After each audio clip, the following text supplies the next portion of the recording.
दोस्तों, भीड़ भाड़ से अलग होकर जब भी कोई इंसान अपने साथ अकेले में समय बिताता है, तभी उसके दिमाग में नाना प्रकार की चिंताएं जन्म लेने लगती हैं। मनुष्य की प्रवृत्ति ही ऐसी है कि वो ज्यादातर समय नकारात्मक ही सोचता है। अपने लक्ष्य को कैसे प्राप्त किया जाए, ये सोचने की जगह है। वो ये सोचता कि अगर लक्ष्य पूरा नहीं हुआ तो मैं क्या करूंगा, और इस प्रकार की नकारात्मक विचारधारा के कारण जीवन परांत डर डर कर जीता रहता है। अगर पूरी बुद्धिमानी और सजगता के साथ इस डर को समझाना जाए तो यही डर इंसान के पतन का कारण बनता है। ऐसा मनुष्य जो खुद पर संजय करता है, खुद पर संदेह करता है, भला वो कैसे सफल हो सकता है। लेकिन बुद्धिमानी से अगर इस डर का उपयोग किया जाए तो यही डर उसकी सबसे बड़ी ताकत बन सकता है। काश केवल एक बार उसने खुद पर विश्वास किया होता तो उसे मालूम होता है कि उसके डर में ही उसकी ताकत का रहस्य छुपा हुआ है। यह कहकर सन्यासी चुप हो गया और चुपचाप अपने कदमों पर ध्यान लगाते हुए जंगली घास पे से आगे बढ़ने लगा। संध्या का समय था। सन्यासी और एक लकड़हारा जंगल में से होकर गांव की तरफ निकल रहे थे। सन्यासी के ये शब्द लकड़हारे को कुछ समझ में नहीं आए। वो सोच रहा था कि डर में ताकत कैसे हो सकती है। डर तो आदमी को कमजोर बनाता है। अपने मन की उत्सुकता को जब वह काबू नहीं कर सका तो उसने सन्यासी से पूछा कि महात्मा ना, आप ये क्या कह रहे हैं कि डर में ताकत होती है? डर तो आदमी को कमजोर बनाता है, उसे तो अपना डर दूर करना चाहिए। करारा अपनी बात पूरी कर पाता उससे पहले ही उसे एक शेर की दहाड़ सुनाई दी। शेर की गर्जन सुनकर लकड़हारे का रोम रोम कांप गया। उसके कान खड़े हो गए। जंगल से आती एक एक आहट उसे साफ सुनाई दे रही थी। उसके कदम वहीं पर जम गए थे, वो भी नहीं पा रहा था। उसे पता था कि थोड़ी सी हरकत उसकी जान जोखिम में डाल सकती है। उसका दिल तो तेजी के साथ धड़क रहा था, लेकिन फिर भी वो अपनी सांसों पर काबू पाने का प्रयास कर रहा था। कुछ देर बाद जब खतरा टल गया तब सन्यासी ने कहना शुरू किया। सन्यासी ने कहा कि भी जब तुम डरे हुए थे तो तुम्हारे शरीर का रोम रोम जाग गया था। जंगल से आ रही छोटी से छोटी आहट पर भी तुम्हारा ध्यान लगा हुआ था। तो इस प्रकार अपने मन के डर के कारण तुम होश में आ पाए, तुम पूरा ध्यान लगा पाए।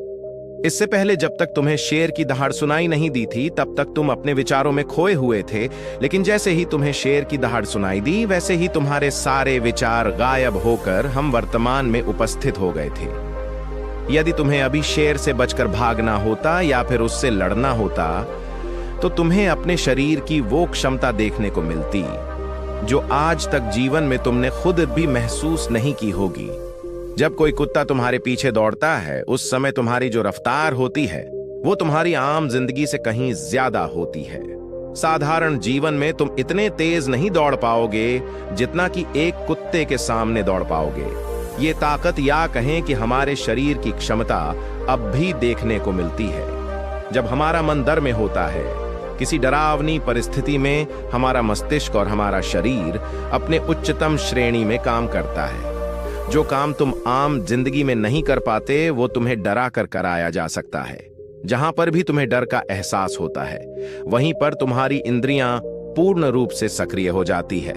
तुम्हारे कानों की सुनने की क्षमता तेज हो जाती है, दृष्टि एकटक हो जाती है, पूरी सजग हो जाती है, सक्रियता बढ़ जाती है। और जैसे जैसे वो डर खत्म होता है वैसे वैसे तुम सुप्त अवस्था में चले जाते हो, तुम सो जाते हो और तुम्हारे इंद्रिय फिर से आराम की स्थिति में चली जाती है।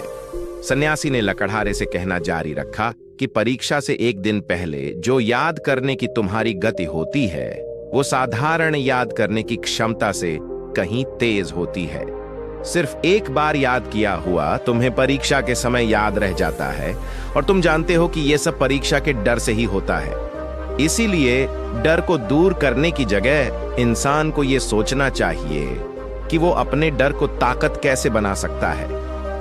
जिस प्रकार सुख और दुख, प्रकाश और अंधेरा एक ही सिक्के के दो पहलू होते हैं, उसी प्रकार डर और ताकत भी एक ही सिक्के के दो पहलू होते हैं। जिस प्रकार रोशनी के बिना अंधेरा पूर्ण नहीं होता, सुख के बिना दुख पूर्ण नहीं होता, उसी प्रकार डर के बिना ताकत का भी कोई महत्व नहीं है। लकड़हारा सन्यासी के ज्ञान से बहुत प्रभावित हुआ। उनके चरणों में नतमस्तक हो गया और उनसे पूछा कि महात्मा, अंधेरे को तो दिया जलाकर रोशनी से भरा जा सकता है, लेकिन अपने डर को ताकत में कैसे बदले? इसके लिए कोई उपाय बताएं।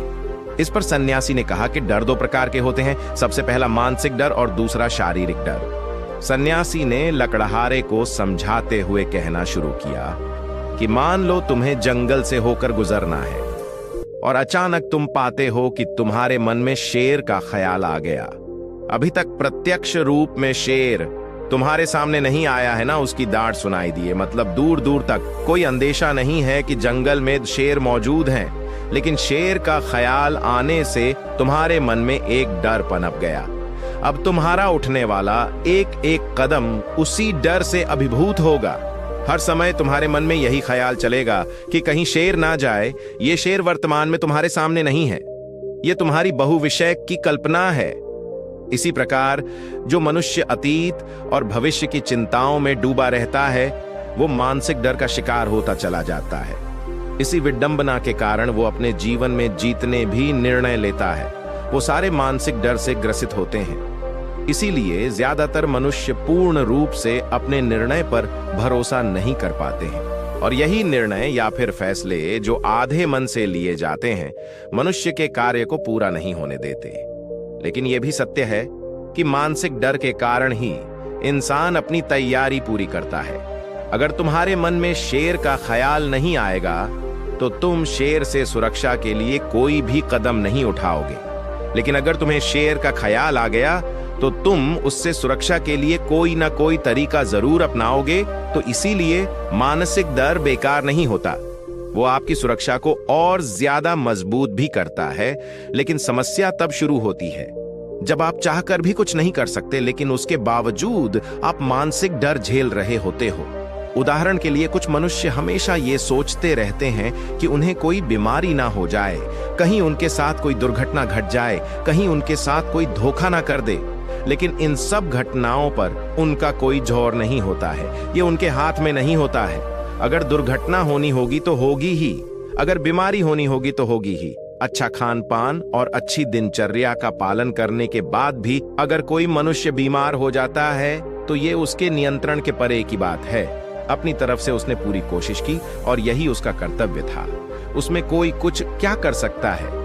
जो घटनाएं इंसान की पहुंच के परे होती है, वो उनसे भी परेशान होता रहता है, उनसे भी उसका मन घबराता रहता है, और यही मानसिक डर उसके पतन का कारण बनता है।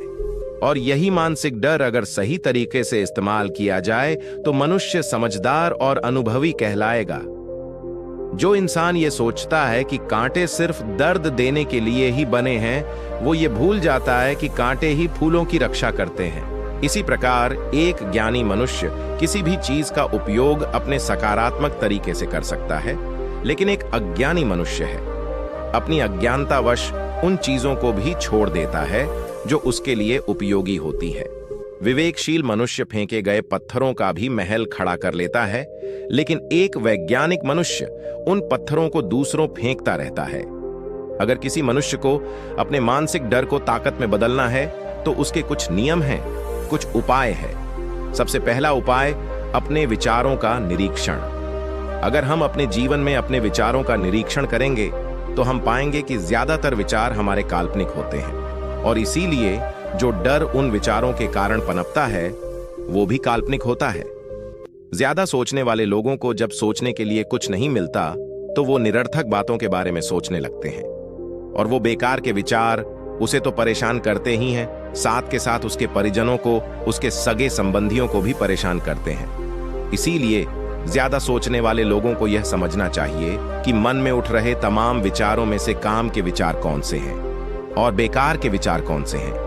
जो निरर्थक विचार हो उन्हें दूर करते जाओ, और जो सार्थक विचार हो उनको गहराई से सोचना शुरू करो। तभी तुम्हारी समस्याओं के, तुम्हारी उलझनों के उपाय निकलेंगे। मानसिक डर को दूर करने का दूसरा उपाय है उसका सामना करना। इसका मतलब यह नहीं है कि तुम शेर के सामने जाकर खड़े हो जाओ, बल्कि इसका मतलब यह है कि पूर्ण सुरक्षा के साथ तुम जंगल में जा रहे हो।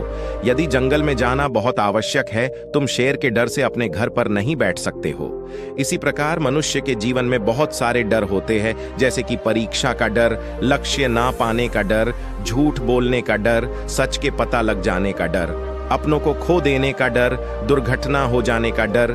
लेकिन जैसे जैसे समय के साथ इन डरों का सामना किया जाता है, वैसे वैसे ये डर जीवन से दूर होते चले जाते हैं। अगर तुम इनसे बचने का प्रयास करते हो तो ये जीवन भर तुम्हें सताते रहेंगे।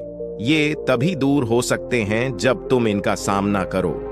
कुछ लोगों को तो दूसरों के सामने खुलकर बात करने में भी डर लगता है। ऐसे लोगों को अनजान लोगों से बात करनी चाहिए।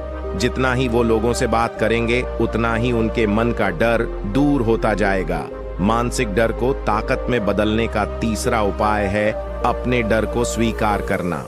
बहुत से लोग अपने जीवन में अपने डर को स्वीकार ही नहीं कर पाते।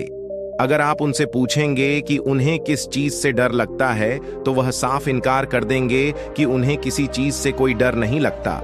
लेकिन दूसरों की नजरों में ऊंचा उठने के लिए ये झूठ उन्हें बहुत महंगा पड़ता है। अगर वो अपने डर को स्वीकार करना नहीं सीखेंगे, तो वो जीवन पर्यंत उस डर से मुक्त नहीं हो पाएंगे।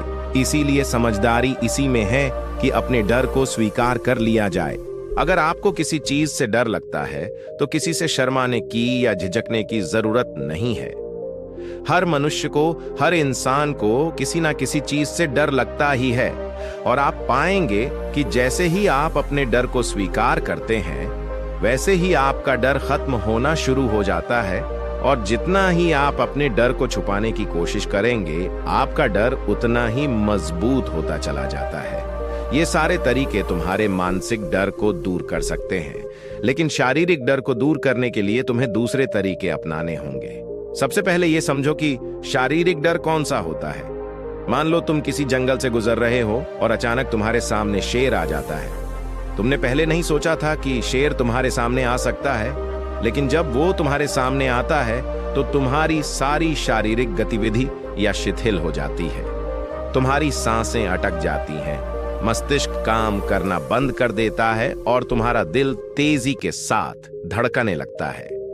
तो इसीलिए जब बिन सोची बात हमारे साथ घटित होती है, तो हमारा शरीर उस डर को महसूस कर पाता है और वही शारीरिक डर कहलाता है। ऐसे समय में शारीरिक डर को दूर करने के कुछ उपाय हैं, कुछ तरीके हैं। सबसे पहला उपाय तो यही है कि अपने ऊपर संयम रखें। जब किसी मनुष्य के साथ बिन सोची बात घटती है, तो सबसे पहले उसका संयम टूट जाता है और संयम टूटने के साथ उसका मस्तिष्क काम करना बंद कर देता है। और इसी वजह से सोचने और समझने की प्रक्रिया भी रुक जाती है, क्योंकि हमारा शरीर उसी प्रकार कार्य करेगा।